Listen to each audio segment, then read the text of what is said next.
You ever have one of those days? You know the one. Maybe it was a huge presentation at work, a really tough conversation, or just a day where everything that could go wrong did. You get through it running on pure fumes and adrenaline. But then you wake up the next morning and it's like someone just switched you off. You feel hollow, foggy, and just totally empty. It's such a weird feeling, isn't it?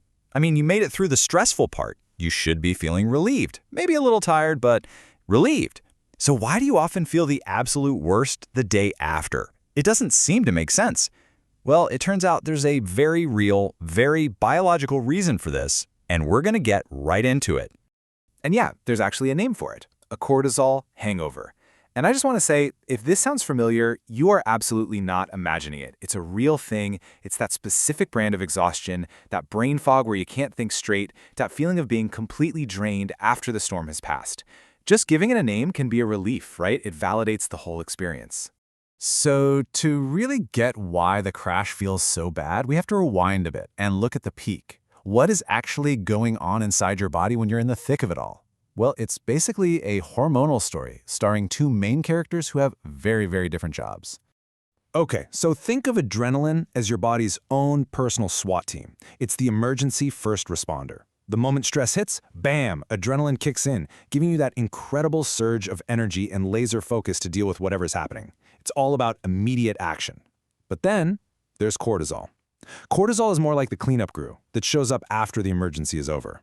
Its job is important, but it sticks around for a lot longer. And it's the lingering effects of its work that leave you feeling that messy aftermath the next day. And here's the real kicker. Adrenaline is so incredibly good at its job that it completely hides the toll the stress is taking on you. It's like a smokescreen. You don't feel how tired you're getting because the first responder is screaming, "No time to be tired, we have to handle this now." It's only when the adrenaline finally packs up and goes home that the smoke clears, and suddenly you're left with the cleanup crew and you realize, wow, I am absolutely wiped. So what does this hormonal aftermath, what does it actually feel like in your body? Let's go through some of the classic signs of a cortisol hangover. I have a feeling some of these are going to sound pretty familiar. I mean, seriously, has there ever been a more perfect description of that feeling? You know exactly what this means. You're trying to think, you're trying to make a decision, and it's like you can literally feel the little loading wheels spinning in your head. That, right there, is your brain trying to run on an empty tank after a massive biological event. And that buffering computer perfectly captures that first point, brain fog. The other signs just fall right into place. The physical and mental exhaustion, that's your battery, totally drained. That feeling of being switched off or empty, that's your system literally going into a low-power recovery mode. And that desperate need for total silence, that's your brain putting up a giant "do not disturb" sign. It's telling you, I can't process one more piece of information, we are officially offline for maintenance. Okay, so we know what it is, we know why it happens, which brings us to the most important question: what can we actually do about it? And this is the good part, because you're not just a victim of this process.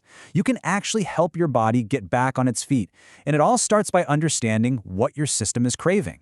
Think about it this way. Your brain just ran an ultramarathon it didn't sign up for. High-stress situations burn through a massive amount of your body's energy reserves, especially glucose, which is your brain's primary food.